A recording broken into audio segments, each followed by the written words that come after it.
The prairie wind carried dust across the horizon, the kind that stings the eyes and weighs heavy on the heart. Into this vast, lonely land stepped Clara Whitford, sent in her sister's place as a bride she was never meant to be. No one was waiting for her name. No one expected her face. She was the wrong sister, the quiet one, the practical one. But here's the question. What happens when the woman no one wanted becomes the one a man cannot live without? Imagine standing in Clara's shoes, marrying a rancher who thought he was promised someone else. Every glance, every whisper in town, a reminder that you are not the beauty, not the dream he wrote to, but only the substitute. Would you shrink back into the shadows, or would you dare to carve out a life, to claim a love that was never meant to be yours? This is the story of drought and storms, of whispers that wound and choices that heal. It's the story of how strength and truth can outlast beauty and pretense. Stay with us and let Clara's journey unfold.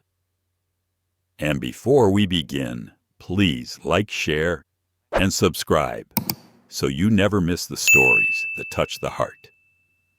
The pale morning sun slipped through the frayed curtains of the Whitford homestead in Kansas, scattering faint light across the scuffed wooden floor. Clara Whitford leaned her forehead against the cool glass of the window, watching thin whirlwinds of dust spin across the endless prairie. At 24, she had long accepted her role as the unremarkable sister, the one whose weathered hands bore proof of labor in fields and kitchens, not dances or parlors. Clara down here this instant. Her father's voice roared up the narrow staircase, sharp and commanding. Clara smoothed the wrinkles in her faded calico dress and made her way downstairs, careful not to let the boards creak beneath her feet. In the kitchen, her mother, Eliza Whitford, sat stiffly at the table. Her fingers lay so tightly together, her knuckles gleamed white. Near the stove stood her father, Silas Whitford, his face set in a stormy scowl. And at the center of it all was her younger sister, Lydia, crying prettily into a lace handkerchief, even in distress. Lydia looked radiant golden curls glinting in the light, skin untouched by sun or work, blue eyes glistening with tears that only heightened her beauty. "Tell her," Silas ordered, his voice colder than the Kansas wind in January. Lydia's sobs grew louder. "I can't marry him. Clara, I just can't." Lydia wailed. "A rancher in the Montana Territory, living in some shack in the wilderness, I'd rather die." Clara's stomach tightened. For months, Lydia had been corresponding with a rancher named Cole Remington, who had placed an advertisement for a mail-order bride. When he sent money for her passage west, the family had celebrated. It meant one less mouth to feed and a secure match for their beautiful daughter. "You gave your word," Eliza said softly, though her gaze lingered with sympathy on her favored child. "I didn't know what I was agreeing to," Lydia protested, dabbing her perfect cheek. "Besides, Samuel Thatcher has been calling on me. He owns the general store. I could marry him and stay near home, near civilization." Enough. Silas slammed his fist against the table, making the kerosene lamp rattle. "You took that man's money. You made a promise. This family's honor is at stake." Then Lydia's tears stopped as quickly as they had come. Her eyes sharpened. "Then let Clara go," she said with sudden clarity. The words struck the room like stones tossed into still water. Clara's heart pounded. What she whispered, "Cole Remington has never laid eyes on me. He's only seen that one photograph, the blurry one, where you can hardly tell who's who. Clara could go in my place. She's better suited to that kind of life anyway." The meaning was clear. Better suited because Clara was plain, already worn down by work. The sister no man in town ever looked twice at. That's dishonest, Clara said, her voice steady though her hands shook. Is it Silas studied her with calculating eyes. You're both Whitford daughters. He asked for a bride, and he'll have one. What prospects do you have here? You think any man will court you while Lydia's around. The truth of it cut deep. Clara had spent years in Lydia's shadow, tending fields, while Lydia attended socials, serving lemonade at church picnics, while Lydia danced with every eligible bachelor. I won't lie to him, Clara insisted. Then tell him the truth when you arrive, Silas said with a shrug. Let him decide. But you'll go. You'll keep this family's commitment. He turned away, his decision final. You leave Thursday morning. Start packing. The next 2 days blurred together. Eliza quietly folded Clara's meager dresses into a small trunk garments worn thin, patched many times. She added her Bible, a few jars of preserved food, and necessities for the journey. Lydia avoided Clara entirely, already laughing with her friends as though her crisis had never happened. On the eve of departure, Clara discovered the letters Lydia had hidden letters from Cole Remington. By candlelight, she traced the careful handwriting. He wrote of his ranch in the Montana Territory, of 200 acres of cattle and horses, of mountains that brushed the sky. He wrote of loneliness, too, though he tried to disguise it between lines of daily routine. He was 31, a veteran who had built his home with his own hands. He longed not just for a wife, but for a true partner, someone strong enough for the frontier, yet gentle enough to turn a house into a home. Clara closed her eyes, her thumb resting on his words. He had written to Lydia, dreamed of her face in his cabin. What would he think when it was Clara Plain? Weathered Clara stepped off the coach instead. Thursday morning arrived cold and gray. The family gathered at the coach station, their breath rising in pale clouds. Around them, travelers bustled a minister bound for Colorado, a family heading to California, 2 rough-looking men who kept to themselves. Silas pulled Clara aside one last time. Remember, you're representing this family. Don't shame us. Her mother pressed a small cloth bundle into her hand. Peppermint candy, Eliza whispered. For the road. Clara tightened her grip on the bundle, lifted her chin, and stepped toward the waiting coach. The pale morning sun slipped through the frayed curtains of the Whitford homestead in Kansas, scattering faint light across the scuffed wooden floor. Clara Whitford leaned her forehead against the cool glass of the window, watching thin whirlwinds of dust spin across the endless prairie. At 24, she had long accepted her role as the unremarkable sister, the one whose weathered hands bore proof of labor in fields and kitchens, not dances or parlors. Clara down, here this instant. Her father's voice roared up the narrow staircase, sharp and commanding. Clara smoothed the wrinkles in her faded calico dress and made her way downstairs, careful not to let the boards creak beneath her feet. In the kitchen, her mother, Eliza Whitford, sat stiffly at the table. Her fingers lay so tightly together, her knuckles gleamed white. Near the stove stood her father, Silas Whitford, his face set in a stormy scowl. And at the center of it all was her younger sister, Lydia, crying prettily into a lace handkerchief, even in distress. Lydia looked radiant golden curls glinting in the light, skin untouched by sun or work, blue eyes glistening with tears that only heightened her beauty.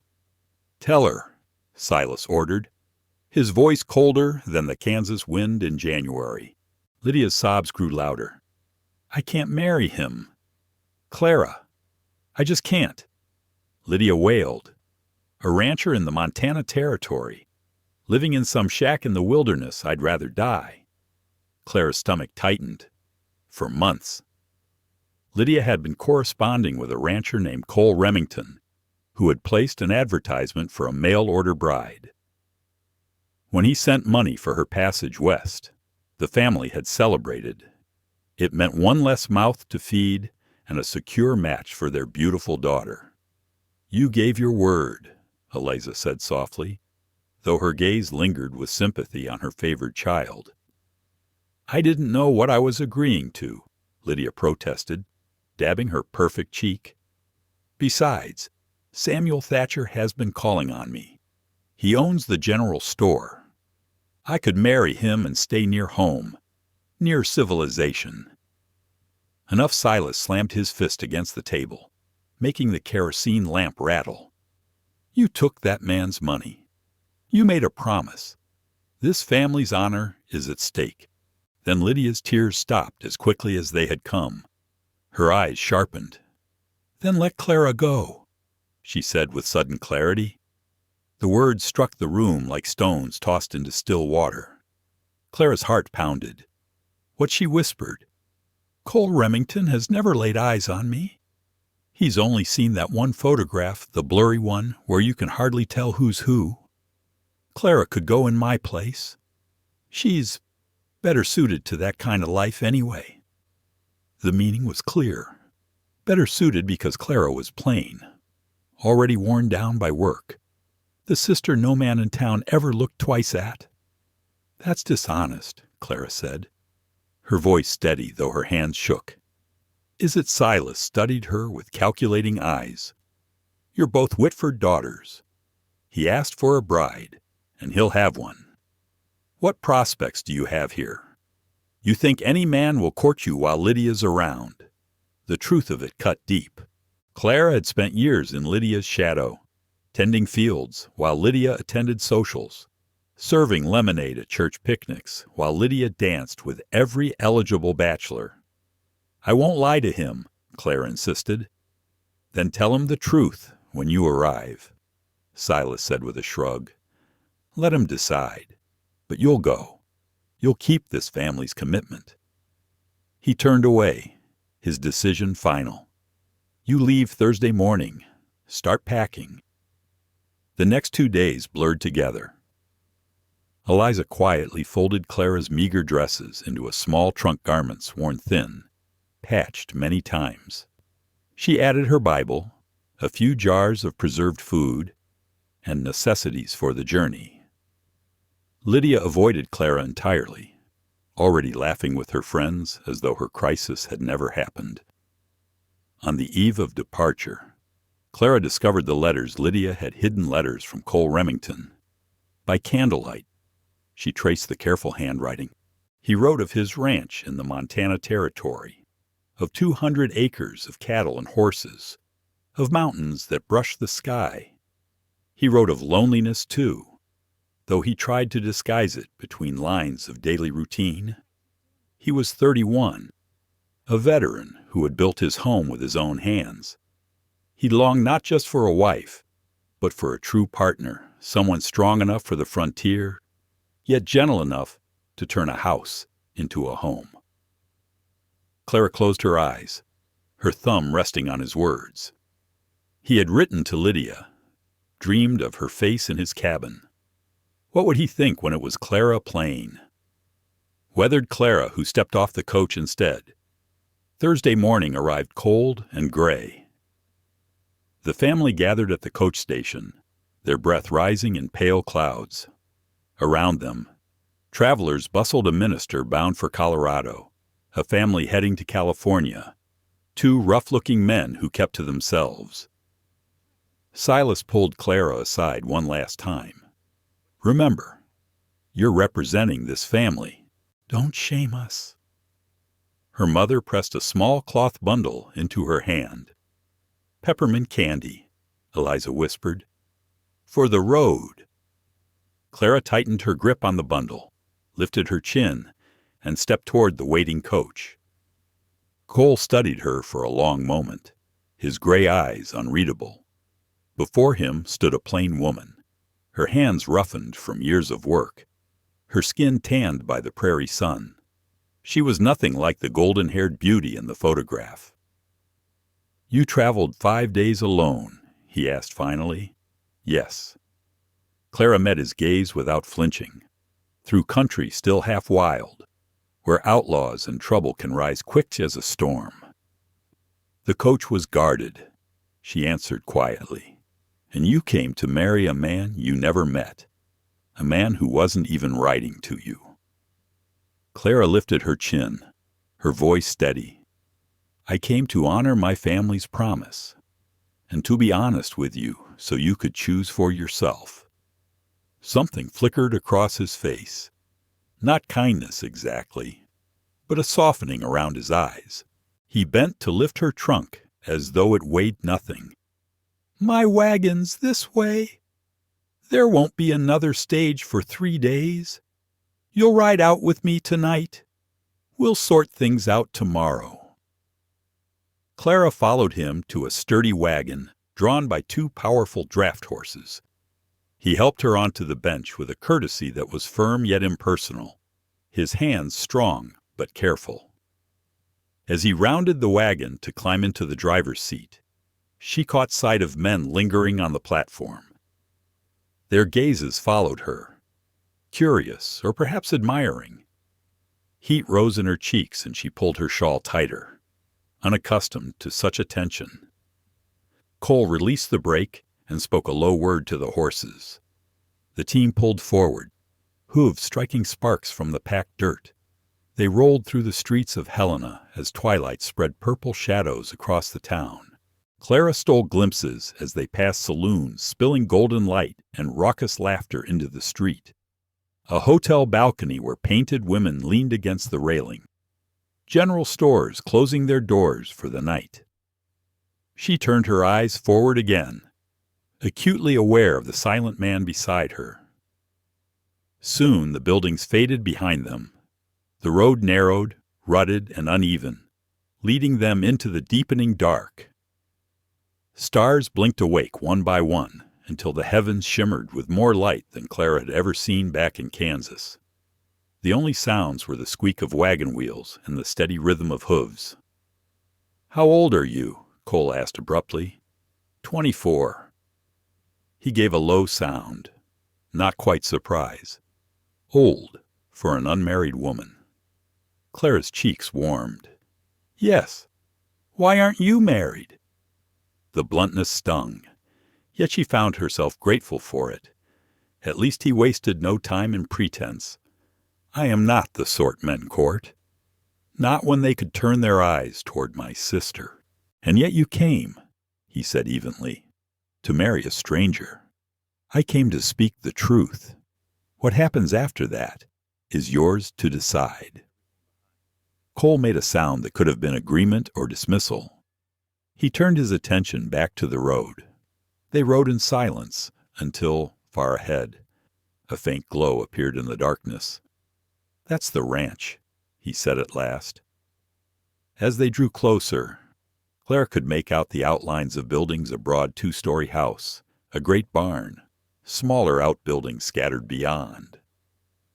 It was more substantial than she had imagined, the work of a man who had built carefully, who had planned for permanence.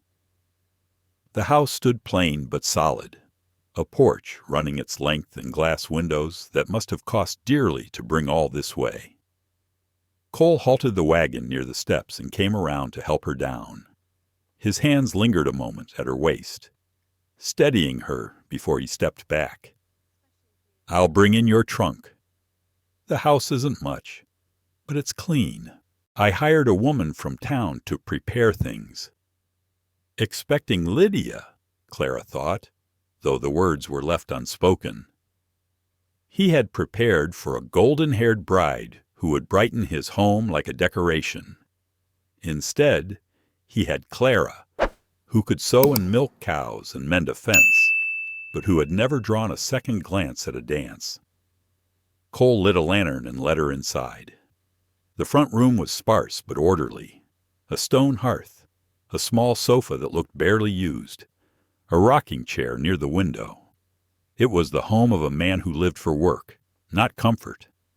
The kitchen's through there, he said, pointing with the lantern. Bedroom's upstairs. There's a guest room you can use tonight." "Thank you," Clara murmured. She removed her bonnet, smoothing the strands of brown hair that had fallen loose. "Mr. Remington, I should say again." "You're here," he interrupted. His voice was steady. "You told me the truth the moment we met. That counts for something." He set her trunk down at the foot of the stairs. "Are you hungry? There's stew on the stove." She hesitated, then nodded. "Yes, thank you." In the kitchen, Cole ladled thick beef stew into a bowl, placing it before her along with a crust of bread. He poured coffee from a dented pot and sat across from her at the scarred wooden table. Clara ate slowly, conscious of his eyes studying her. "Can you cook?" he asked suddenly. "Yes." "Keep a house garden?" "Yes." "Handle stock birth calves?" "If it comes to that." Clara met his gaze. "I was raised on a farm." He gave a single nod. "And you can read and write?" "Yes," she said quietly. Then she added, "Though the letters you received were Lydia's, I'm sorry for the deception." His jaw tightened. "You did not deceive me. Your sister did. And your father?" The word struck hard, but there was no anger directed at her, only fact. They sat in silence while Clara finished her meal. The stew was good, rich, and well-seasoned, far beyond what she expected from a bachelor's kitchen. Either the woman from town had left her touch, or Cole had skills uncommon for a man alone.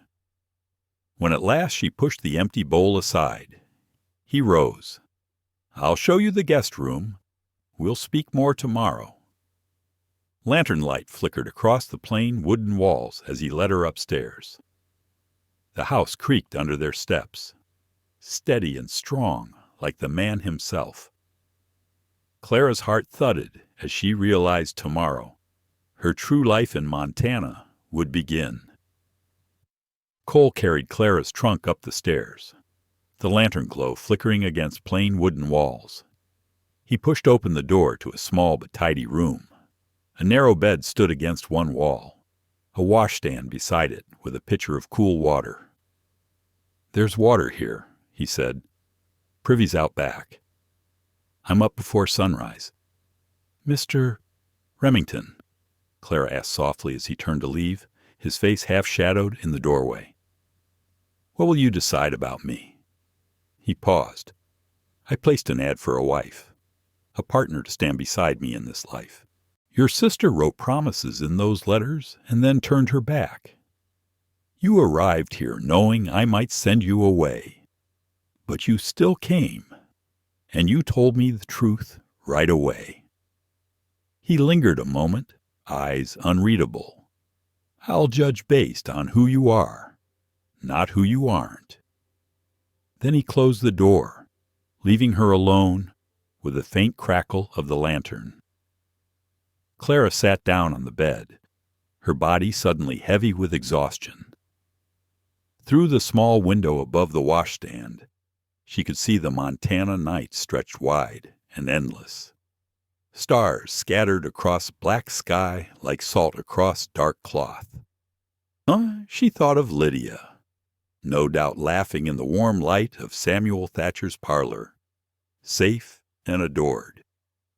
She thought of Cole Remington's gray eyes, steady and searching, and wondered what judgment tomorrow would bring. She had traded one prison always standing in her sister's shadow for an unknown wilderness that might never accept her. Changing into her nightgown, she splashed her face with the cold water and slid under the covers of the narrow bed. The walls creaked with the settling of the house. Coyotes called somewhere in the distance, and she lay awake, wondering, would Cole send her back, keep her from pity, or could he possibly see something in her worth choosing? The wind rattled the windows. From downstairs she caught the sound of Cole's boots across the floor, slow, steady, certain. She drew the blanket tighter. Whatever came tomorrow, she had spoken the truth. As he had said, that counted for something. Morning came early. Clara woke to the sound of a rooster crowing and the low calls of cattle in the barnyard. For a brief moment, she forgot where she was. Then it rushed back the ranch, the guest room, the man whose decision would shape her future. She dressed quickly in her second-best calico dress, brown and plain, but freshly pressed. Pinning her hair with practiced hands, she caught herself fussing longer than usual, smoothing the stray wisps that always slipped loose near her temples. The house was silent as she descended the stairs. Through the window, she saw Cole already at work, his tall frame moving in the dim light of the barn, precise and efficient. Turning to the kitchen, she surveyed the shelves and stove. Everything was arranged with the order of a man who lived alone, adequate but bare.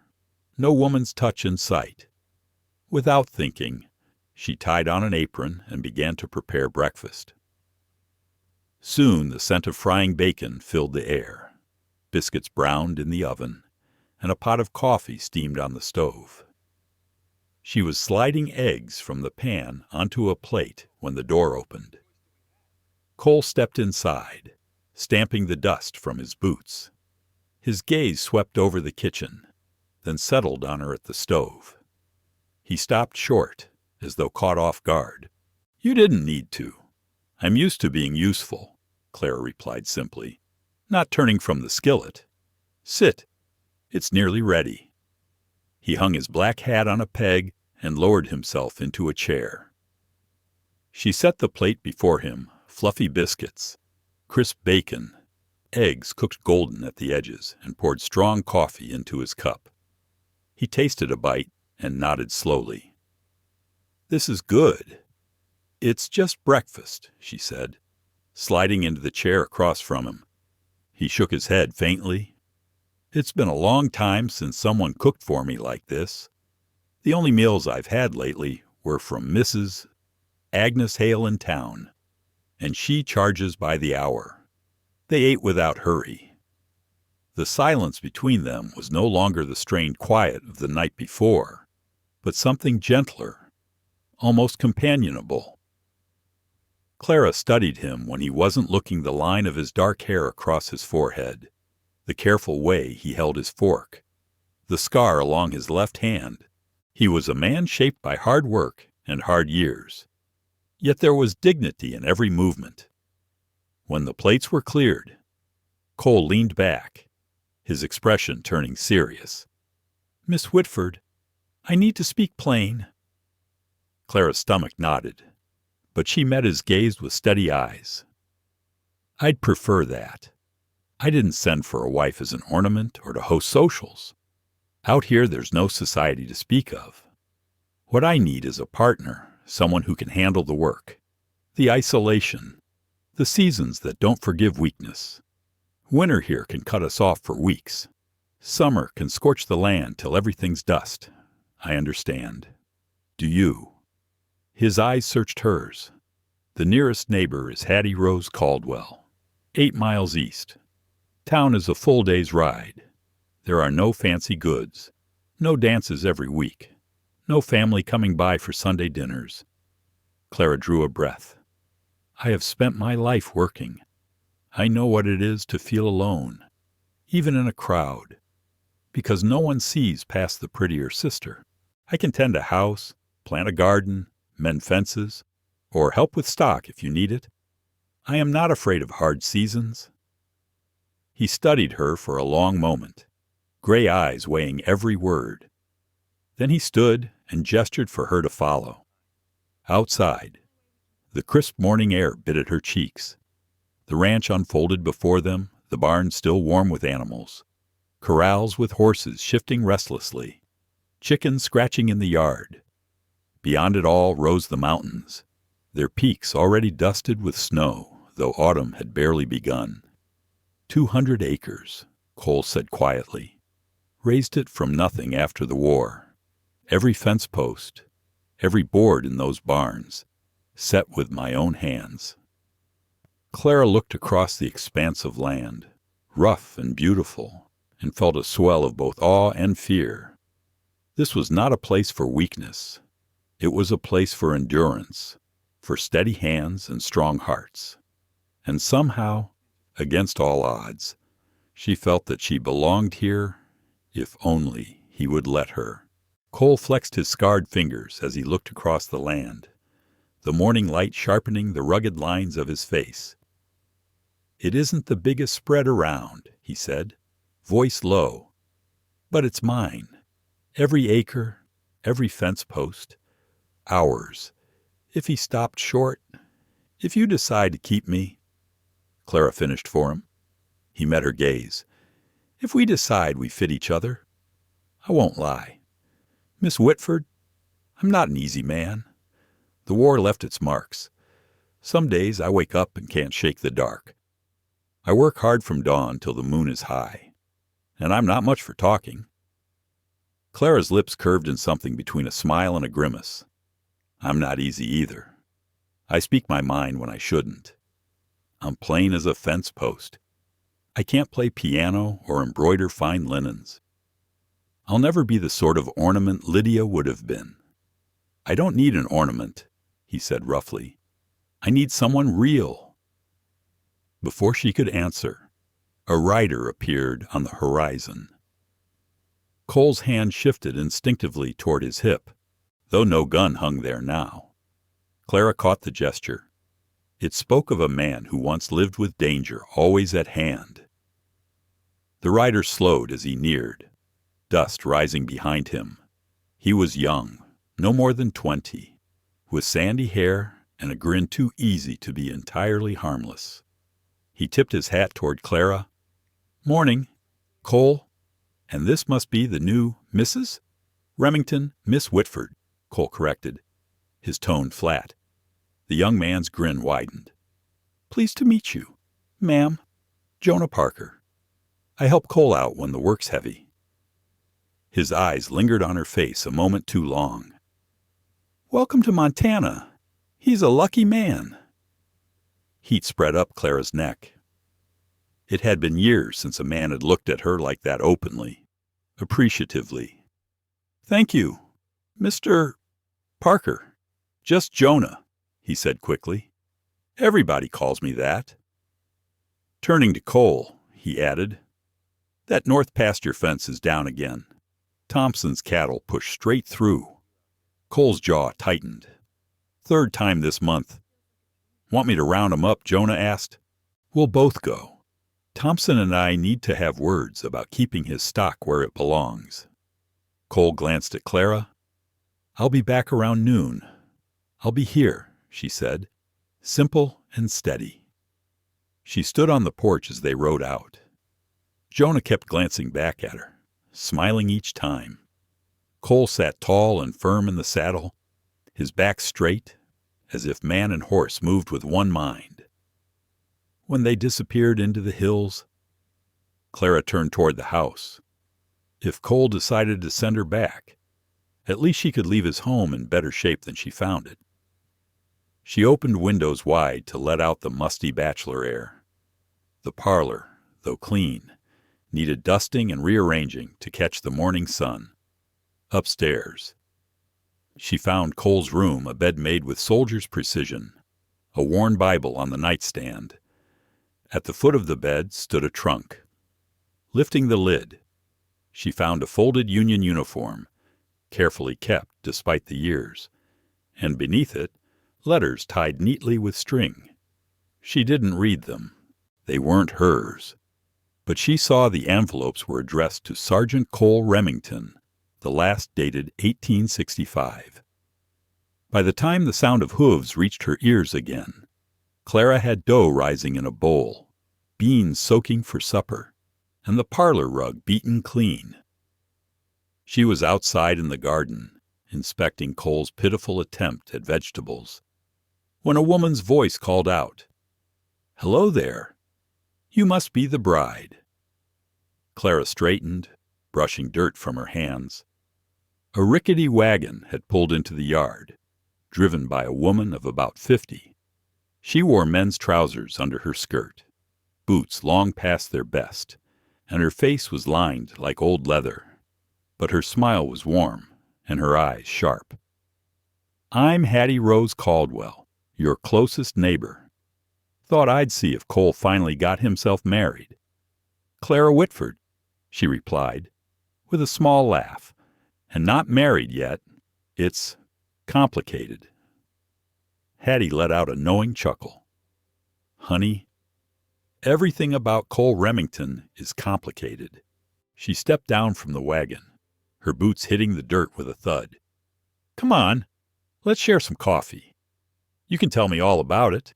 That man won't ever ask for a woman's counsel, but he needs it." Soon they sat at the kitchen table, a pot of coffee between them. Words spilled from Clara more easily than she expected the truth about Lydia, about her father's decision, about Cole's silence. "So you're not the pretty sister," Hattie said bluntly. Clara flinched, but the woman only smiled. "Good. Pretty lasts about one winter out here before it runs screaming back east. You, though," her eyes studied Clara with the weight of experience, "you've got grit. I can tell. He may still send me back," Clara admitted. "Maybe, but I saw how Jonah looked at you. Cole saw it too. Sometimes a little competition wakes a man up." "There's no competition," Clara said quickly. "Cole hasn't decided anything. Men rarely know what they want until it's staring them down," Hattie said, rising to leave. She touched Clara's arm. "Don't try to be your sister. Be yourself. That man's got no use for fancy masks." When the wagon rattled away, Clara threw herself into work. She scrubbed floors, scoured pots, coaxed life from the struggling tomato vines. For the first time in years, she felt useful in a way that mattered. Near sunset, Cole returned. Clara was hauling water to the garden when he came up beside her. "Let me," he said, taking the bucket from her hands. His palm brushed hers, steady and strong. Together, they moved down the row, watering plants as the sky flared pink and gold. They worked in companionable silence. Cole followed her lead on which plants to save, which to pull, as if trusting her judgment without question. For Clara, it was a small miracle. When the last drop of water was poured and the first stars blinked to life, Cole glanced toward the house. Jonah asked to stay for supper. Clara met his eyes. The faintest smile tugged at her lips. "Then I suppose we'd best set another place." Cole did not have to say it aloud. Clara understood what he meant when Jonah came for supper. This was not just hospitality. It was a quiet measure of where she might stand. There was plenty of food, more than enough beans and bread to go around. Jonah filled the silence with stories, speaking easily about fixing fence lines, breaking horses, and the trouble coyotes made in spring. He peppered Clara with questions about Kansas, about farm life back east, praising everything she had set before him as though each detail was remarkable. Even the wildflowers she had gathered that morning and set in a chipped vase drew his notice. Cole had not even remarked on them. Through it all, Cole grew quieter, his gray eyes shifting between Jonah's eager interest and Clara's polite replies. His silence was not indifference. It was watchfulness, a weight in the room that pressed on them both. When Jonah offered to wash the dishes afterward, Cole stood abruptly. "It's getting late. Roads are dark by now. You should head home." Jonah only grinned, unbothered by the dismissal. He tipped his hat toward Clara. Supper was a treat. "Miss Clara, I hope you'll let me join again soon." She murmured a polite reply, and he was gone, leaving the scent of dust and horse lingering on the night air. Inside, she and Cole washed up together. She scrubbed the plates while he dried, the rhythm of their work steady but heavy with things unspoken. At last, His voice broke the quiet. "Jonah's a good man, young, hard-working, got land of his own. He'd court you proper." His tone was even, but something in it tested her. Clara's hand stilled in the basin, soapy water dripping from her fingers. "Is that what you've decided? Then to send me back so another man can take your place." Cole set the plate down, turning toward her. The lamplight caught the sharp planes of his face, the scar along his jaw. "I haven't made up my mind. Except—" He hesitated, then said softly, "Except this house feels different since you stepped into it. Feels alive. After one day." Clara's heart stumbled, but she forced her voice steady. "Houses are like gardens. They need tending, or they wither." His gray eyes met hers. "Yes, they do." No more was said. But something had shifted between them, not a promise, not even a decision, but the possibility of one. Days settled into a rhythm. At dawn, Clara rose to cook. Cole ate without much talk, but always with quiet appreciation. He spent his days mending fences, riding the range, and working cattle. She kept house, patched his shirts, coaxed life from the garden, all without being asked. They moved around one another with the ease of partners, though no words were spoken of such things. 2 weeks later, while cleaning the parlor desk, Clara tugged at a drawer that had jammed. It came free suddenly. Spilling papers across the floor, she bent to gather them, then froze. They were letters, rough drafts, some scratched through, others rewritten, each addressed to Lydia. She should not read them. They were not hers. Yet her eyes caught on the opening line, "Dear Miss Whitford," and she was lost. The words on the page were not polished or proper. They were raw, halting. The voice of a man struggling to find language for his own emptiness. He wrote of sleepless nights, haunted by the war, of a loneliness that clung to him like a second skin, of a yearning not just for companionship, but for someone who would share his silences without demanding them filled. The land takes more than it gives. One draft read, "It will take sweat, blood, and sometimes hope itself. But when it does give back, when the sky burns gold at sunset, when rain comes after drought, when a calf stumbles onto its legs for the first time, it is worth it." I need someone who can see beauty in those harsh places. Clara's throat tightened. These were not the smooth letters Lydia had shown off. These were the words of a man who had risked revealing more than he intended, words he never sent. "What are you doing?" She jumped, scattering the pages. Cole stood in the doorway, his face unreadable in the fading light. "I'm sorry," she stammered, kneeling to gather them. The drawer stuck. They fell out. "I shouldn't have read them." He crossed the room in 3 strides, taking the bundle from her hands. She braced for his anger, for the sharp rebuke she deserved. But he only stared at the letters as though seeing them for the first time. "I wrote these before sending the proper ones," he said finally, his voice low. "Couldn't figure out how to say what I meant without sounding a fool." "You don't sound a fool," Clara whispered. "You sound like a man who knows what matters." For the first time since she arrived, he looked directly at her, not with guarded courtesy, but with something searching, uncertain. The light of sunset spilled through the window, catching in the silver threads of his dark hair. His jaw tightened. Then he asked abruptly, "Do you want to see it?" "See what?" she asked. "What I wrote about. The ridge. The sunset." He stopped, as if biting back more words. "It's worth sharing." Clara nodded, her heart thudding. She had no idea if this was the beginning of something or only a fleeting moment. But when Cole held out his hand to help her up, she took it. "Will you come?" Cole asked quietly. Clara could only nod, her throat too tight for words. He reached for his jacket, handed her a shawl, then led her to the barn.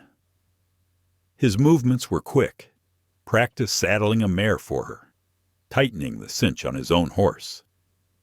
When he lifted her into the saddle, his hands lingered a moment at her waist, warm and steady through the fabric of her dress. They rode without speaking, the steady rhythm of hooves carrying them up a winding trail into the foothills. The air cooled as they climbed, scented with sage and pine. Clara had grown more confident on horseback in the short weeks she'd been at the ranch, and Cole seemed to notice. His approving glance said more than words would have. At last, they reached a wide ledge that overlooked the valley. Clara drew in a sharp breath. The ranch lay far below, its buildings reduced to tiny squares against the sweep of land. The open prairie stretched out in endless miles, and beyond that, the mountains rose in shades of indigo and violet. The setting sun turned everything to molten gold. "Oh," she whispered, unable to say more. Cole swung down from his horse and offered her his hand. When she joined him at the edge of the ridge, they stood side by side, in silence, watching the sky deepen into fire. "I come here when it feels too heavy," Cole said at last, his voice low. "Back during the war, I'd think about this place. Remembering it helped me keep hold of myself, knowing it was waiting." "It's beautiful," Clara murmured. "Beautiful," he agreed, "and terrible, like most things worth having." He glanced at her, then back to the horizon. "Your sister would have hated it." Clara turned toward him. "How can you be so sure?" His expression was thoughtful. Her letters spoke of parties, new dresses, gossip from town, people, never the land, never the sky, or the way the seasons changed the light. He paused, then shook his head. "I convinced myself it didn't matter, that having a pretty wife would be enough to ease the loneliness. But standing here now, what Clara asked when he trailed off, I think I was writing to the wrong sister." The words hung in the air like mist. Clara's heart hammered in her chest, but she made herself stay still, waiting. "I'm not an easy man," he said after a long moment, his gaze fixed on the mountains. "There are days darker than night, nights when I wake with gunpowder in my nose, blood ringing in my ears. I drive myself to exhaustion trying to outrun ghosts. I'm not good at general words. I don't know how to court a woman properly." "I don't need courting," Clara said softly. His head turned. "Then what do you need?" She considered before answering. "Truth. Work that matters. Someone who sees me as I am, not as a pale shadow of Lydia. A place that feels like mine, not something given from pity or duty." Cole studied her, his gray eyes searching. "You've been here 2 weeks. The house runs like it should. The garden has life again. You face Hattie Rose's questions with grace and Jonah's attention with kindness. You work from morning until dark without complaint. And you read my clumsy letters. Yet you didn't laugh." "They weren't clumsy," Clara whispered. "They were honest." "Clara." He said her name rough, almost unsure. "I need to ask you something, and I want the truth back. Could you make a life here, not because your father sent you, not because your sister ran, because you want it?" The sun was almost gone now, the last blaze of crimson spilling across the mountains. A hawk cried somewhere high above, wheeling against the sky. Clara looked at him, this man who had built something out of nothing, who carried scars both seen and unseen, who had brought her here to the place he kept sacred. "I've been choosing it every day," she said. "Each morning I rise, each meal I cook, each shirt I mend. I don't do it for my father's honor. I do it because this feels like where I'm meant to be. Cole's hand closed over hers, calloused and warm. I can't promise easy. I can't promise soft. But I can promise truth, partnership, respect. Her lips curved, just slightly. Maybe that's enough. Maybe, he echoed, the corner of his mouth twitching in what could almost be called a smile. Maybe as a beginning. They stood together, hands linked, as the last light faded. One by one, the stars pricked through the darkening sky, cold and clear above the harsh beauty of the land. The world below was both unforgiving and generous, demanding everything, yet giving moments like this in return. For Clara, it was not resignation she felt. It was possibility. "We should head back," Cole said at last. "It turns cold fast once the sun's down." But he did not release her hand right away, and she did not pull back. For a breath longer, they stood at the edge of the world, two people who had found each other by accident, through letters meant for another and truths meant only for themselves. The ride back was quiet, but not the strained quiet of strangers. It was the silence of people who had reached an understanding, unspoken but solid. At the barn, they unsaddled the horses by lantern light. Clara felt the rhythm between them shift. It was still careful, still tentative, but now it was shared.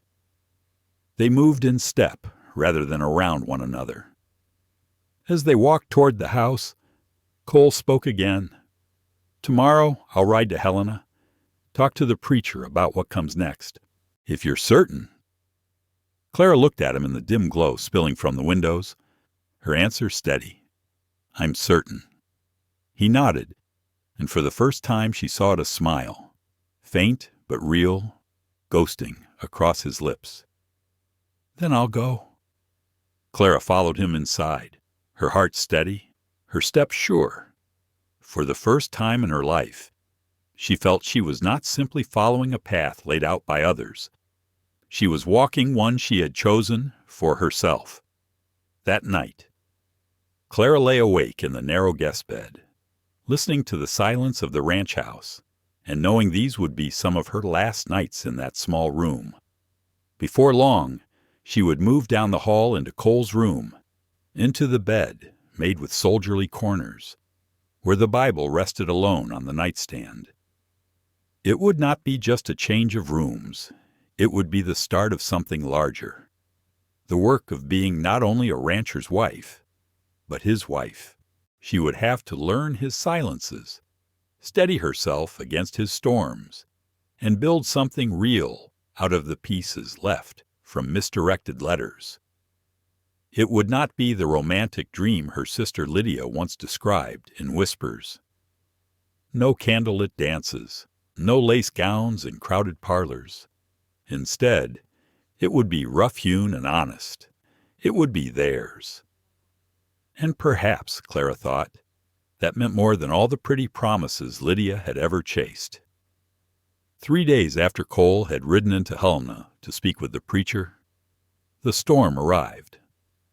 Clara woke to thunder that shook the walls and rolled across the valley like distant cannon fire. Rain lashed against her window, and the panicked lowing of cattle carried through the night. Pulling back the curtain, she glimpsed Cole already striding across the yard, his oilskin coat whipping in the gale as he headed toward the barn. She dressed quickly, tugging on the sturdiest dress she owned and the old boots Cole had found for her in a trunk.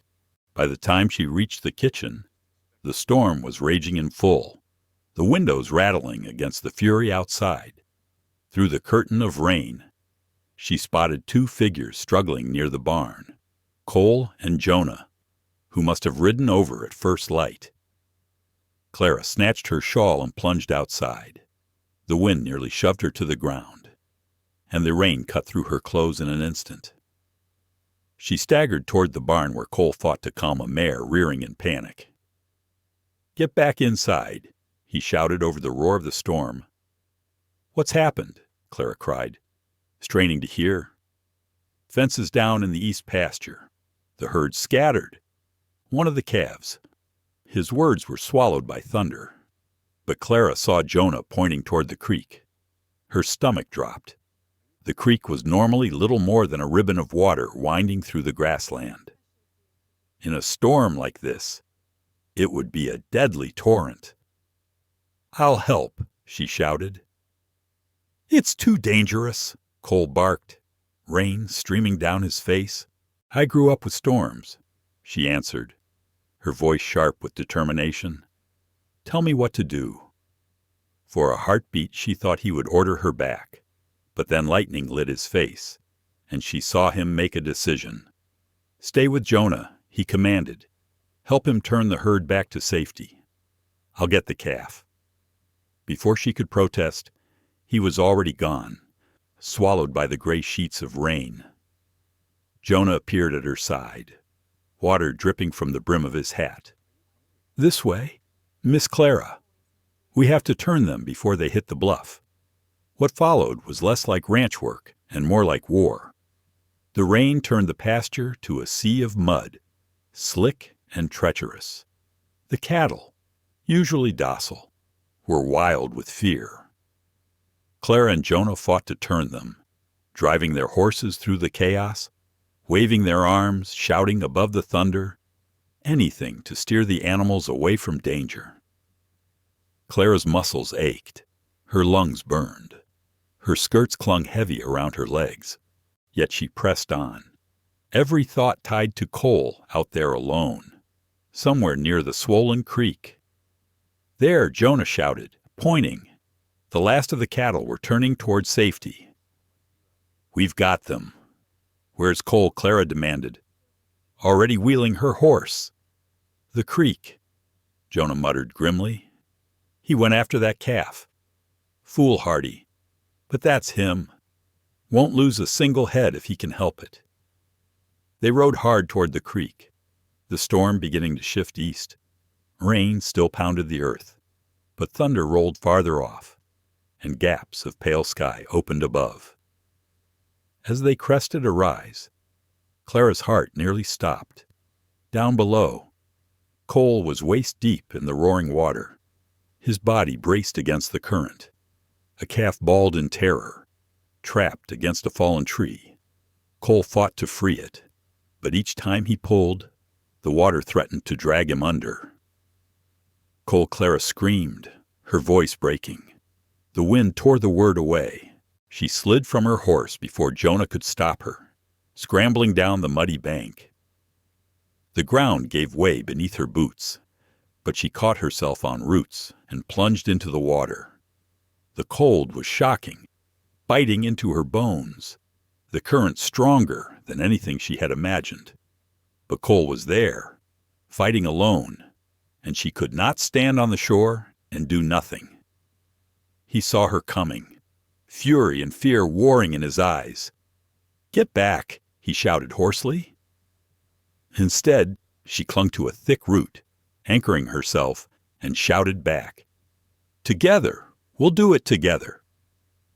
For a heartbeat, he just stared at her, this stubborn, soaked woman who refused to leave him to fight alone. Then he gave a short nod, and together they worked to free the calf.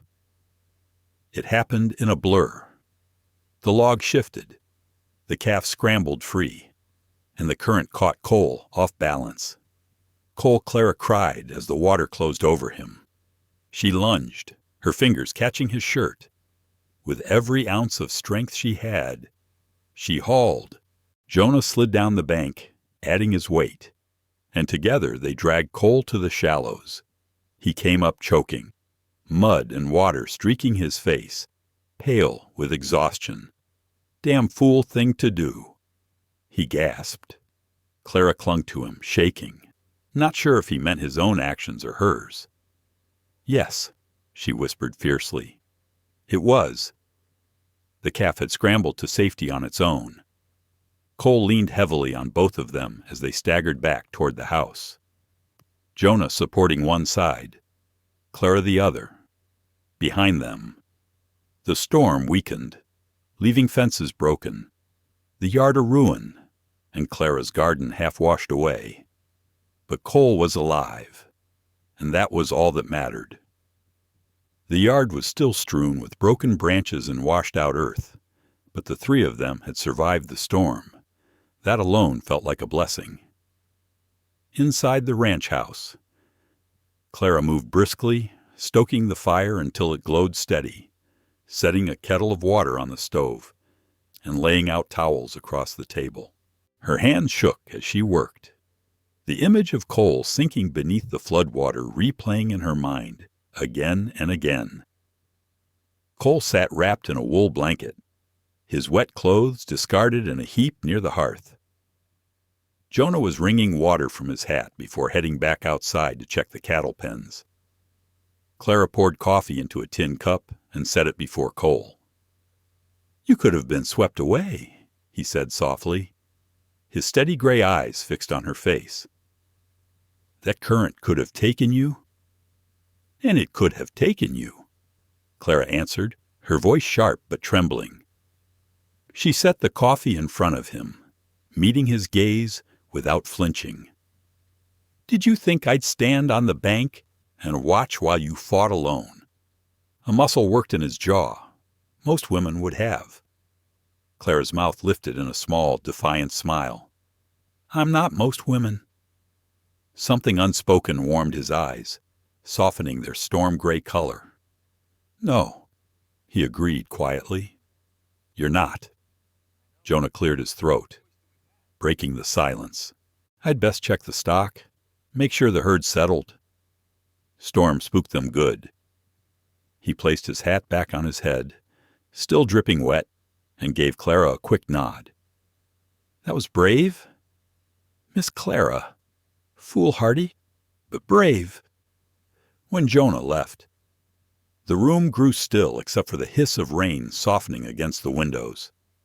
Clara suddenly became aware of herself, her dress clinging wet and muddy, hair falling loose in damp ropes, her face surely streaked with dirt. Not the image of a bride-to-be. Yet when Cole looked at her, he didn't seem to see any of that. "I spoke with Reverend Thatcher," Cole said suddenly. Clara's breath caught. "And he can marry us this Saturday." Cole's voice was rough, hesitant. He shifted slightly, searching for words. "That is, if you still want it after seeing firsthand what this life can be. Storms, danger, calves caught in creeks, all the foolish risks it takes just to hold on to what we've built here." Clara sat across from him and reached for his cold hand, folding her fingers over his. "Cole," she said softly, "I didn't wade into that creek because duty demanded it. I did it because you were in trouble, and I couldn't bear the thought of losing you. Not when I've just found you." His hand turned under hers, his calloused fingers weaving through her smaller ones. "I'm no good with words," he admitted. "But when I saw you fighting your way down that bank, scared and stubborn and refusing to turn back, I knew what she asked. That I'd been writing to the wrong sister," he said, his voice low. "But maybe that's how I ended up finding the right one." Clara blinked back the sudden sting of tears. Rain still dripped from her hair, but now her cheeks were wet for another reason. "So, Saturday then," he said. "It won't be grand. Just us, Reverend Thatcher, Hattie Rose, maybe Jonah as witness." "I don't need grand," Clara whispered. "I only need true." For the first time since she had arrived in Montana, Cole's face broke into a full smile, not a fleeting flicker or a strained half-curve, but a real smile, brightening all the hard lines time and sorrow had carved into him. It transformed him utterly. "Then Saturday it is," he said. The rest of that day was spent side by side, mending what the storm had broken. The garden was ruined, flattened under mud and rushing water. But Clara was already sketching new plans in her mind, where to replant, which seeds to save, how to coax life back into the earth. Fences had splintered and posts toppled, but those could be rebuilt. As the afternoon passed, the clouds parted and the late sun spilled across the soaked land, making everything shimmer gold. Despite the wreckage, Clara felt a quiet peace take root deep inside her. That night, after supper, she found Cole on the porch, staring at the wide stretch of land. The air was cool and clear, the storm-washed sky sparkling with stars. "Can't sleep?" she asked, pulling her shawl tighter. "Thinking," he replied, "about storms, about choices, about letters that go astray." She stepped beside him, her shoulder nearly brushing his. Any regrets? He was silent for a long while. "Finally," he said, "only one. That you had to come here believing you were second choice. You weren't Clara. Maybe you were second sent, but you were first chosen. Does that make sense?" Tears welled in her eyes again, but this time they were tears of relief. "It does," she whispered, and it truly did. The heart had its own way of doing sums, and sometimes the long, winding path led more surely home than the straightest road. They stood together on the porch, watching the stars, Cole's rough hand finding hers in the quiet. In 3 days, she would be Clara Remington Rancher's wife, partner in this hard but beautiful life. Not the fairy tale Lydia once imagined, but something far stronger, real, solid, unshakable. The morning of the wedding, as Clara was pressing her best dress, a simple gray wool gown Hattie Rose had helped her alter, Cole walked in from the yard with a letter in hand. His face was unreadable as he held it out. "It's from Kansas," he said quietly. "Your sister's handwriting." The iron stilled in Clara's hand. Her heart jolted. She stared at the envelope as if it were a rattlesnake poised to strike. Of course Lydia would write now, just as Clara had begun to find her footing, just as she had begun to believe in the life she was building here. "Do you want to read it alone?" Cole asked gently.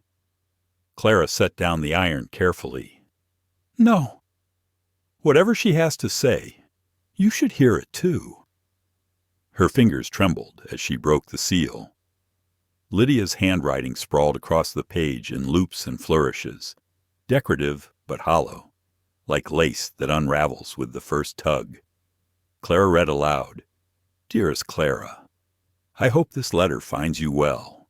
I confess I worry constantly about your situation exiled to that desolate corner of Montana because of Father's stubbornness, but I have wonderful news. Samuel Thatcher has released me from our understanding.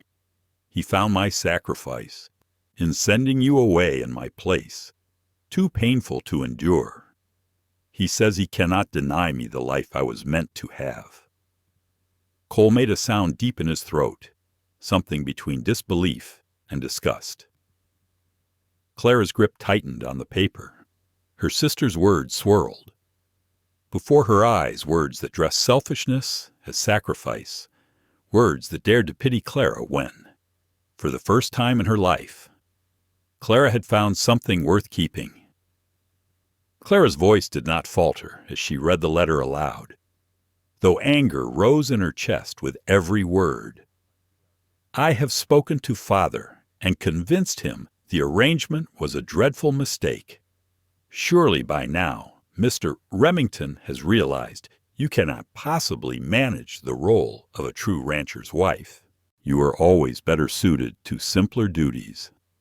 Clara's hands tightened on the paper until it nearly tore. "She goes on," Clara said through clenched teeth. She read the next lines. "I am certain he must long for the connection we shared in our letters. Words can reach deeper than presence. After all, I am prepared to honor my original promise. Mr. Remington need only send word, and I will come at once to take my rightful place.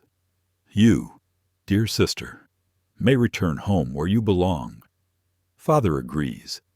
He believes it best that Mr. Remington have the bride he was promised, not a pale imitation. Think of it not as failure. Clara, some of us are meant for finer stages, and there is no shame in admitting one's limitations. She set the letter carefully on the table, smoothing it flat when all she wanted was to crush it into ash with her fists. The kitchen was so quiet she could hear the ticking of the wall clock, the muffled low of cattle in the distance. "She's wrong," Cole said finally, his voice hoarse with restrained emotion. "Is she?" Clara whispered, bitterness seeping in. "She's beautiful, polished, everything you thought you were getting." "She's wrong," Cole repeated, more firmly this time. He moved around the table, placed his large hands gently but firmly on Clara's shoulders, and bent until his eyes met hers. His storm-gray gaze was steady. "Clara, hear me now. Really hear me. Your sister writes fine words, but that's all they were, words. Empty.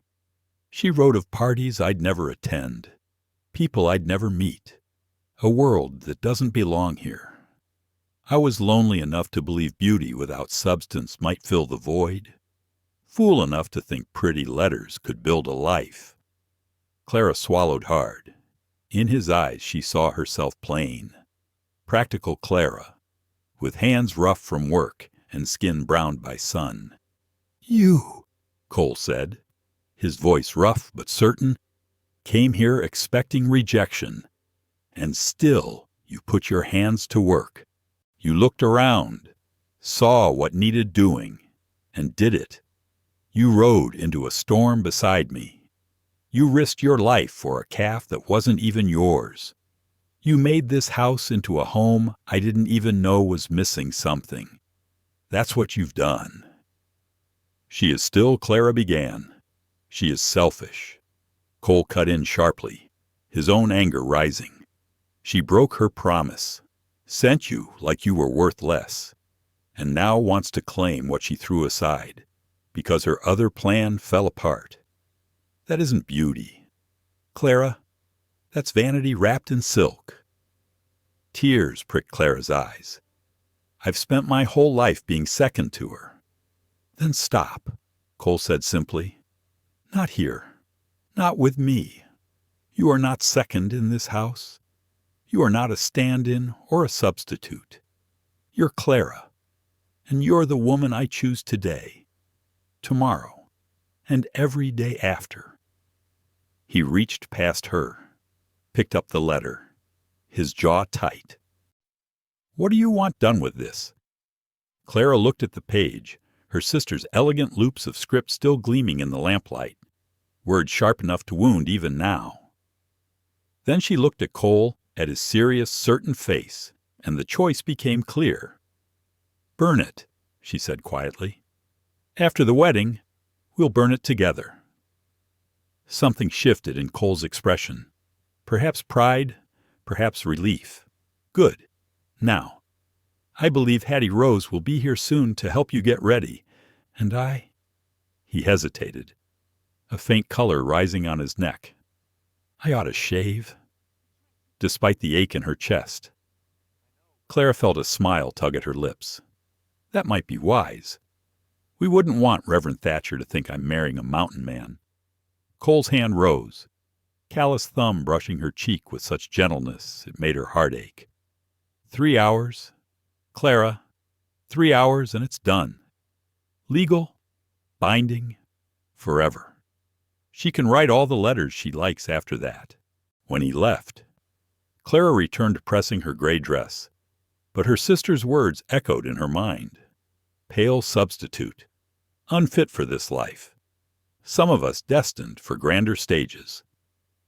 She was still lost in thought when a familiar voice called from the doorway. "You all right?" Honey Clara started, looking up to see Hattie Rose Caldwell step into the kitchen. The older woman wore her best blue dress worn at the edges, but carefully pressed, and carried a small basket. "I'm fine," Clara said automatically. "Uh-huh," Hattie Rose replied with a raised brow. She set the basket down, her eyes scanning the letter lying open on the table.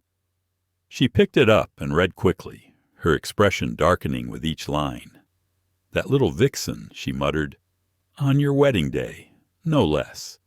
She's not wrong about everything," Clara said quietly. "I'm not what Cole thought he was getting." "Stop right there," Hattie Rose snapped, her voice sharp as a whip. She moved closer and took Clara's hands firmly in her own. "I've known Cole Remington since he came back from the war. Broken, hollowed out. I watched him claw this ranch out of nothing, trying to bury ghosts with work. And these past weeks, I've watched you. You know what I see." Clara blinked back fresh tears. "What I see a man who smiles now when he never used to. I see a house that feels alive instead of just standing empty. I see a woman who doesn't just survive this life, but takes it in stride. Lydia couldn't last a week out here, pretty or not." Clara looked down. "But the letters were lies," Hattie Rose said bluntly. "Maybe she didn't mean them as such, but they painted a fantasy that never could exist. A fragile little wife in silk and lace wouldn't last through the first blizzard. You, though you're real is what Cole needs." She opened her basket and pulled out a small wrapped bundle. "Now enough of that foolish talk. I brought you something." Clara frowned. "What is it you'll see?" Hattie Rose said with a knowing smile. "Every bride deserves a touch of beauty, but it should be the kind that fits who she is. Not some borrowed finery, but something earned, something true." Clara touched the older woman's hand, gratitude welling inside her. She realized then that for the first time in her life, she wasn't standing in her sister's shadow. She was standing in her own light. Clara unfolded the small bundle Hattie Rose placed in her hands. Inside lay a delicate silver hair comb, inlaid with tiny pearls that glimmered in the lamplight. It was finer than anything she had ever owned. "It belonged to my mother," Hattie Rose said, her voice gruff though her eyes softened. "She wore it at her wedding more than 50 years ago. I thought you should have something of your own today. Not a hand-me-down from your sister. Something that's yours." Clara's throat tightened. "Hattie Rose, I couldn't possibly accept." "You can, and you will," the older woman interrupted firmly. "Now hush and let me do your hair. Cole's already pacing a hole in the church floor. No sense making him wait longer." The next hour passed in a blur. Clara sat while Hattie Rose's skilled hands twisted her brown hair into a neat coil, securing it with the silver comb. When Clara finally looked in the cracked mirror above the washstand, she hardly recognized herself. The simple gray dress, pressed crisp and clean, fit her perfectly. But more than that, what stared back wasn't Lydia's pale shadow. It was Clara Whitford, about to become Clara Remington. "Beautiful," Hattie Rose declared, stepping back to admire her work. "I'm not beautiful," Clara said softly. "Not like your sister." "No," Hattie Rose agreed without hesitation. "Lydia's all flash and glitter. You're beautiful like this land. Strong, honest, and enduring. That's the kind of beauty that lasts." Before Clara could respond, a knock rattled the door. "Ladies," Jonah's voice called from the porch. "Cole sent me to check if you're ready. He's about to wear the floorboards thin with all his pacing." Clara pressed her hands to her skirt, feeling the faint crackle of her sister's cruel letter hidden in the pocket. That could wait. There was something more important waiting for her now. "I'm ready," she called back, and realized she meant it. The little church in Helena was simple, hardly more than a whitewashed chapel with creaky pews. Someone, likely Hattie Rose, had placed jars of wildflowers along the aisle, a touch of color against the plain wooden walls. Cole stood at the front beside Reverend Thatcher, freshly shaved and wearing his best shirt. His dark hair was combed neatly, but it was his expression that struck Clara still. He looked at her as though nothing else existed, as though the rest of the world had fallen away. Wonder and certainty shone in his eyes, mixed with something deeper, something that might yet grow into love. Each step Clara took toward him carried her farther from Lydia's shadow. By the time she reached the altar, she knew this was her choice, her life, not second best, not a pale substitute, exactly where she was meant to be. When Cole took her hands, his grip was steady and warm. Reverend Thatcher's words blurred around her, but she remembered the moment Cole spoke his vows, clear, strong, without hesitation, and when he kissed her, sealing the promise before God and neighbor, Clara knew with a bone-deep certainty she had found her home. The celebration afterward was modest bread, preserves, and coffee shared among a handful of friends, but Clara couldn't remember ever feeling so rich. She and Cole worked side by side for the rest of the day, fixing the damage left by spring storms. They had no illusions this life would be easy, but they faced it together now. 3 months later, the rain stopped. At first, it seemed a passing dry spell. The May showers tapered early, leaving the grass brittle at the edges. But June passed without a drop. July came heavy and relentless, the sky like burnished brass, the sun scorching every living thing. Even the old ranchers who had seen hard years before began to worry aloud. Clara stood at the kitchen window one sweltering afternoon, watching whirlwinds of dust chase across the bare earth where her garden once grew. She had poured hours into carrying water from the well, but each plant had withered, their leaves crisping in her hands. Her fingers were raw and cracked, her back aching from the endless battle against soil that refused to yield.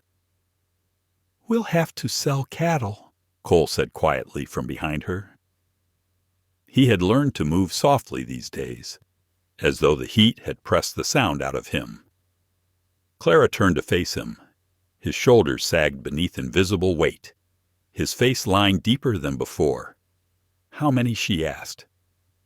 20 head, maybe 30, he said grimly. "Better to sell now while they still carry weight, before the grass dies out completely. It'll set us back years." "We'll build again," Clara said, her voice firm, though her heart twisted. "When the rains come." His jaw tightened. "If they come." She crossed the room and laid a hand on his arm. "They will. This land has seen droughts before. So have its people. We'll survive this too." For a moment he covered her hand with his own, letting her words steady him. Then he straightened, the practical rancher again. "I'll ride to town tomorrow," he said. "See about selling, and bring back what supplies we can afford." "I'll go with you," Clara answered. "It's a hard ride in this heat." "I'll still go," she said firmly. They had learned not to waste breath arguing. Marriage meant sharing burdens equally, even when the burdens were heavier than either of them wanted. The next morning they set out early, but already the sun bore down like a hammer. By the time the town came into view, both horses were coated in dust, and Clara's damp cloth had long since dried to her neck. The once green valley was a wasteland of brown. The streams shrunk to trickles. Even the town of Helena looked gaunt. Businesses stood with empty windows. Families who once greeted them with smiles now sat listless on porches, watching the horizon as though rain might ride in on the next cloud. Clara felt the weight of despair pressing from every side, but when she glanced at Cole, she saw the same determination in his eyes that had carried him through battlefields years ago. Together, she thought, they would face this trial too. The streets of Helena looked weary under the blazing sun. Dust clung to every window, and most storefronts bore a film of grit that no one bothered to wipe away. Shopkeepers leaned in their door frames with hollow eyes, their businesses suffering just as much as the parched fields outside town. Clara could feel the hopelessness in the air before they even pulled up in front of the general store. Inside, the heat pressed close, thick with the smell of grain and leather. Mr. Briggs, the shopkeeper, looked up from behind the counter and gave a nod. Mrs. Remington, he said, his gaze sliding over her worn dress and the mended cuffs. His voice was polite enough, but his eyes told another story. Clara passed him the small list she had written on a scrap of paper flour. Salt, coffee, only the essentials. As he busied himself filling the order, Clara became aware of hushed voices near the bolts of fabric where two women were whispering. Their words floated just loud enough for her to hear. Married the wrong sister. That one said. Mail-order bride who wasn't even meant for him. The other replied, plain as a fence post. Well, in a drought year, a man takes what he can get. The words pierced Clara like thorns. She kept her head high, though her fingers trembled slightly as she counted out the coins from her small purse. Don't mind them, came a gentle voice at her elbow.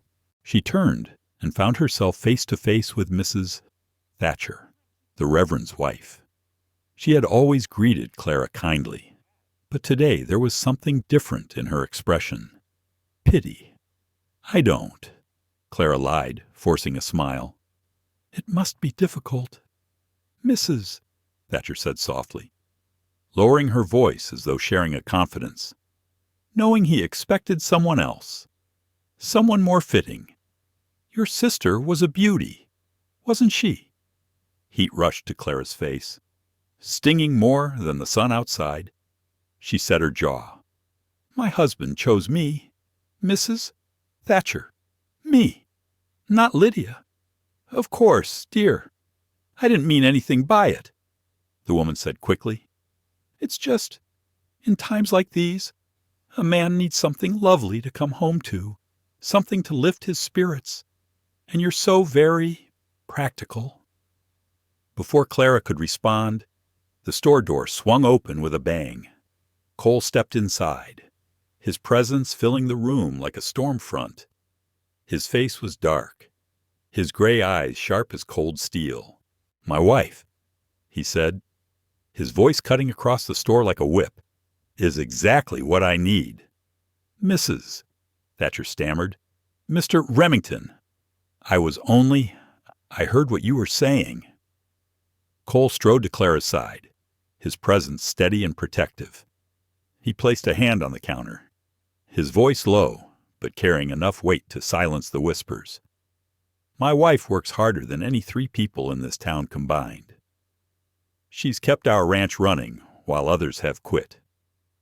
She's mended fences until her hands bled, hauled water when none was left, nursed sick cattle, and done it all without complaint, without turning tail and running back to comfort. He swept his gaze over the women at the fabric bolts, then at the rest of the store, his voice growing stronger. You want to know what I chose? I chose strength over ornament, substance over show. I chose a partner who will stand shoulder to shoulder with me when the sky burns and the earth turns to dust. And I'd choose her again tomorrow, and every day after that. The silence that followed was absolute. Clara's throat tightened, tears pricking her eyes, but she swallowed them down. She would not show weakness here. And another thing, Cole continued, his voice now edged with the steel of a man who had led soldiers in darker days. If anyone here believes my wife is second best or some poor substitute, they can say it to my face outside right now. No one moved. Cole turned back to Mr. Briggs, who had been frozen behind the counter, hands still on the bag of flour. Add a pound of sugar, Cole said evenly. "And that bolt of blue calico my wife looked at last month." Clara began in a whisper. "We can't afford." He leaned down, his voice soft enough for her alone. "We can't afford not to. Something beautiful in the middle of all this dust, Mr. Briggs wrapped the sugar and the fabric in silence. The room still buzzed with unspoken words, but no one dared speak them aloud. Cole lifted the parcels and guided Clara outside, his hand steady at her back. As he helped her up into the wagon, Clara caught sight of her reflection in the store's window. The sun had darkened her skin. Her cheeks were hollow from months of rationing. Her dress was patched and faded. Mrs. Thatcher's word echoed in her mind, practical. Not beautiful. "Don't," Cole said quietly as he gathered the reins. She turned to him, startled. "Don't let them make you see yourself through their eyes," he said. "It's hard not to," she admitted. "When everyone believes I don't care what everyone believes." His grip tightened on the reins. "I care what I know." The wagon jolted forward. The heat pressed down on them, a weight as real as the sacks of flour in the back. For a while they rode in silence. Then Cole's voice softened. "When I wake in the middle of the night, sick with worry, you're there. When the well runs low, you find ways to stretch what little we have. And when the memories of war claw at me, you don't ask or pry, you just stay." Clara's throat thickened. "That was quite the speech back there," she said finally. "I meant every word," Cole answered. "I know," she said, laying a light hand on his arm. "Thank you. Don't thank me for telling the truth." His eyes flicked to hers, and she glimpsed something rare. His guard lowered. Just for a moment. "Clara, this drought will break. The rains will come. But even if they didn't, even if we lost it all and had to start over somewhere else, I'd want you with me. Not Lydia. Not some prettier face. You." Her heart swelled, even as her voice came out small. "You're sure I've never been sure of anything," he said. She thought of all the explanations she could offer, about duty and commitment and making the best of what fate had handed them. But none of it mattered. The words that rose in her throat were the truest she'd ever spoken. "Yes," she whispered. "I'm sure, too." The drive home from Helena had been quiet, but it was the good kind of quiet.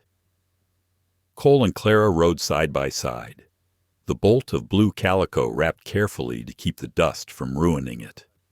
She kept thinking of his words in the store, how he had spoken so fiercely in her defense. The whispers of town no longer weighed as heavily. She had his certainty to hold on to, his choice that was no longer a question, but a fact. That evening, as the sun dipped and the heat relented just enough to breathe, they moved together through the chores. Watering the cattle had become their nightly ritual. Clara thought about the future, not about what they might lose, but about what they had already built together. Even if the drought stripped away every comfort, she knew now they would endure. Later, when the porch cooled under the star-filled Montana sky, Cole reached for her hand. His voice was gruff, almost awkward, but his words steady. "Clara, I've never been one for fine speeches. But you should know this. You're not second choice. You're my only choice, the right choice." Her hand tightened in his, her eyes sweeping across the dry land that stretched before them.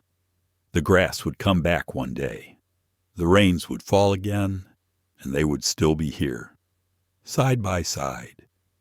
For the first time since stepping onto this land, she allowed herself to hope not just for survival, but for all the years ahead. The following afternoon, while Clara was bent over the kitchen table mending shirts, a speck appeared on the horizon. At first, She thought it was a rider cutting across the barren road, but as the figure drew closer, her stomach turned. This was no weary ranch hand, no neighbor braving the sun.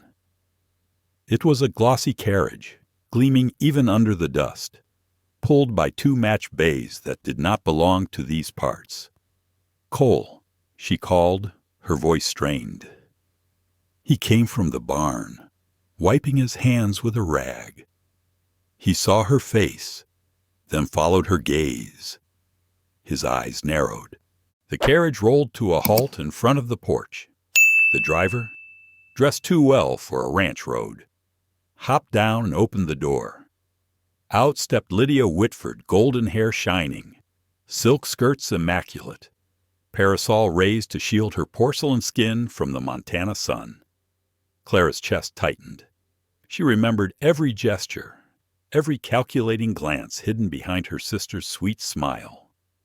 "Clara!" Lydia sang out, her tone bright as a bell, though her eyes swept the yard with a cool appraisal. "How rustic you look." Clara straightened, keeping her face composed. "This is unexpected." Is it Lydia tilted her head, the light catching her curls just so.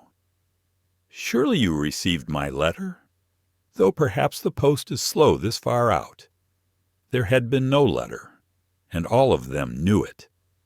Cole stepped closer to Clara, the movement subtle but sure. Lydia's sharp eyes noted it instantly. She shifted her attention, dropping into a graceful curtsy before him. "Mr. Remington, what a pleasure to finally meet you. Your letters were unforgettable.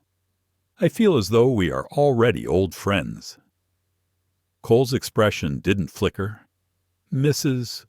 Remington," he said evenly, his voice deliberately emphasizing Clara's married name. "Perhaps you'd like to offer your sister something to drink after her long ride."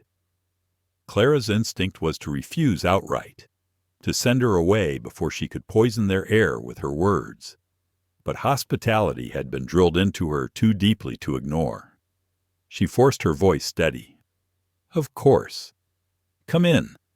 Lydia, the kitchen, which had always felt warm and sturdy, suddenly seemed plain beside her sister's refinement. Lydia perched on a chair as though it were a throne, making even the act of lifting a glass of water appear elegant. "How cozy," Lydia murmured, her eyes drifting over the simple furnishings. "Though I can't imagine what it must be like to live so far from civilization. I'd simply wither without proper society." "We have what we need," Clara replied, her tone flat. To Lydia's smile sharpened. "Because from what I hear in town, times have been difficult. This dreadful drought, cattle dying, savings running dry. It must weigh heavily on you, Mr. Remington, watching all you've built slip away." Cole leaned against the doorway, arms crossed, eyes unreadable. "Hard times don't last. Hard people do." How poetically said. Lydia smoothed her silk skirts, letting the pale fabric shimmer against the rough-hewn wood floor. "Still, I can't help but wonder how different things might have been if circumstances had not gone astray." Clara's pulse quickened. "You mean if you'd kept your word? If you hadn't sent me here in your place, as though I were expendable?" Her sister widened her eyes with feigned innocence. "Clara, I was thinking of you. You were so resigned to a quiet life, and I thought this might be a chance for something better. I was trying to help you." "By lying," Clara snapped. "By letting him believe he was expecting you," Lydia only smiled, unbothered. "But it all turned out rather well. Didn't it? You found a place here, and Mr. Remington?" Her gaze shifted, softening with practiced sweetness as she turned to Cole. "Well, perhaps you and I still share the deeper connection. Those letters we exchanged, the way words bound us across miles. I often wonder if fate meant us to find another way to one another. The air in the kitchen stilled, heavy as the drought outside. Clara's worst fear had materialized, her sister standing there, flawless, offering Cole everything Clara was not: beauty, charm, refinement. But Clara stood her ground. Her hands trembled slightly, but she met Lydia's gaze without flinching. She had survived storms, drought, whispers in town. She would survive this too. Cole unfolded his arms and stepped closer, his gray eyes fixed not on Lydia, but on Clara. "Mrs. Whitford," he said at last, his tone calm but cutting. "You've come a long way, but let me make one thing plain. The connection I share with my wife isn't written in letters. It's written in sweat, in work, in nights spent fighting storms and mornings starting again. I don't need words on paper. I need what I have here, and I won't trade it for silk and smiles." Lydia's smile faltered for the first time. Clara drew a breath, steady now, and laid her hand in Cole's. Together they faced her sister's beauty, her practiced charm, and for the first time Clara felt no shadow at all. The kitchen felt smaller with Lydia's perfume still lingering in the air. Clara sat stiff in her chair, her sister's words echoing inside her chest like shards of broken glass. "Across the room." Cole leaned against the doorframe, his presence steady, his gray eyes locked on Clara rather than the empty doorway Lydia had swept through. "Mrs. Whitford," he said finally, his voice even but laced with steel. His hand dropped to Clara's shoulder, grounding her. "I think your sister left under the wrong impression. Let's make one thing clear." Clara swallowed hard, bracing herself. Cole's voice cut through the silence. There was never a mistake here. No settling, no second choice. Lydia believed those letters meant something more than they did, but they were nothing but pretty lies, filled with talk of parties and ribbons and gossip. Not once did she speak of what life here demands. Not once did she prove she could stay through drought, mend a fence with blistered hands, or tend to cattle in the dead of night. Clara's heart thudded as he stepped away from her chair and faced the space Lydia had vacated. His words were no longer for her sister, but for Clara herself. "This is real life, hard life, and it's the life my wife embraced without hesitation. Clara has never hidden who she is. She told me the truth, even when it might have cost her. That's the woman I wanted. That's the woman I chose." Her throat tightened.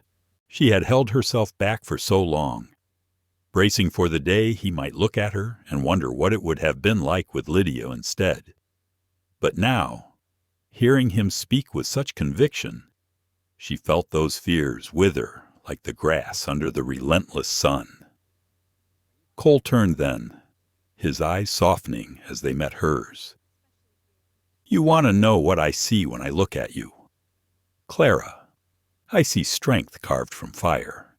I see beauty that doesn't fade with a wrinkle or vanish in a storm. I see the one person who sees me as I am, a man scarred by war, marked by hardship, and chooses to stay anyway. I wouldn't trade that for all the silk and sweetness in the world." Tears burned behind her eyes, but she blinked them back. Not now. Not when Lydia's shadow still threatened to poison the air. Lydia's last words had been sharp and cruel. She had smoothed her silk skirts, called them fools, and boasted of her coming wedding in town to Reverend Thatcher's son. The barbed comparison had been deliberate, her spring wedding, polished and fine, against Clara's drought-stricken home and scarred husband. But when she left, Clara felt only a strange kind of relief.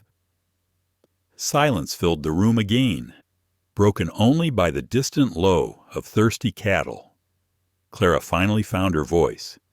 She was right about one thing. she said softly. Cole frowned, his hand brushing against hers. What's that? That water finds its own level. Clara looked up at him, her lips curving into something like a smile. She meant it as an insult. But I know better. We match. Cole, you and I, we're cut from the same cloth, scarred maybe, but strong. We fit where we are, with each other. He pulled her into his arms, holding her close against the steady beat of his heart. I meant every word. Clara, I'd thank God 1,000 times over that Lydia never kept her word, because it brought me to you. Her hand rose to his cheek, rough with the shadow of a day's work. She whispered, Do you know what I realized? Watching her in that silk dress, trying to make us feel small, he waited. That I wouldn't trade places with her for anything. Not for all the parties or gowns or polished words in the world, because I have what she'll never have. I have truth. I have a partner. I have you. His arms tightened around her, sealing the vow he had spoken at their wedding. Forever, he murmured. That's what I promised, and that's what I'll keep choosing. Every day, forever. Outside, the Montana sun scorched the earth, the drought still gripping the land with cruel hands. They would lose more cattle. They would work until their bodies ached. They would doubt and stumble. But the worst storm, the storm of comparison, of being weighed against a sister's beauty and charm, had passed. That evening, the two of them sat together on the porch. The sky above washed with stars that glittered bright against the dusty heavens. The ranch lay quiet, save for the restless shuffling of cattle and the whisper of the dry wind. Cole reached for her hand, his thumb brushing against her calluses. No more ghosts, he said quietly. No more wondering if you were second choice. You were the only choice I ever truly wanted. Clara felt something settle deep within her chest, something steady and certain. She squeezed his hand in return, the rough strength of his fingers a mirror to her own. And I'll keep choosing you, Cole, tomorrow, and every day after, through drought, through storm, through whatever comes. The land stretched before them, harsh and unyielding, but it was theirs. It was the place they had carved out together, and as the night deepened and the stars wheeled overhead, Clara realized she was no longer haunted by the shadow of her sister or the whispers of the town. She was exactly where she was meant to be chosen, cherished, and home. The story of Clara and Cole carries a truth many of us learn only with time. Real love is not built on appearances, but on endurance, honesty, and shared burdens. Clara was never the sister people expected, yet she became the partner Cole truly needed because she stayed when life grew hard, because she worked with her hands and her heart, and because she chose him every single day. For those of us with decades of life behind us, we understand that beauty fades, wealth comes and goes, and hardships never ask permission before arriving. What endures is character, the willingness to hold on when storms come, to give more than you take, to see worth not in perfection, but in presence. Clara's journey reminds us that second choices can sometimes be destiny's truest gifts, and it invites us to reflect on our own lives. Have we valued what lasts? Or have we been distracted by what only shines for a moment? Her story is a gentle call to cherish the ordinary, because in truth, that is where love and strength are proven. Thank you so much for spending your time with us today. Stories like Clara and Cole's remind us of the power of resilience and true love. If this journey touched your heart, please like, share, and subscribe, so we can continue bringing you more stories filled with meaning and emotion. Your support keeps this community alive, and we're grateful to have you here.